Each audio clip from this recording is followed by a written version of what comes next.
So, I've been doing some different tests with these marantec garage door opener remotes, and it's kind of annoying because I keep on having to reset the remote periodically, and I just can't figure out why.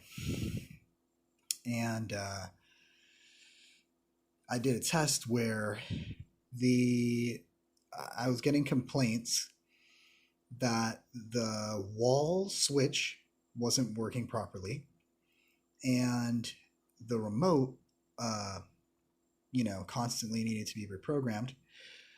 um, and so the test was don't touch the wall switch and only use the remote, and for some reason the remote has been working as long as the wall switch isn't being touched.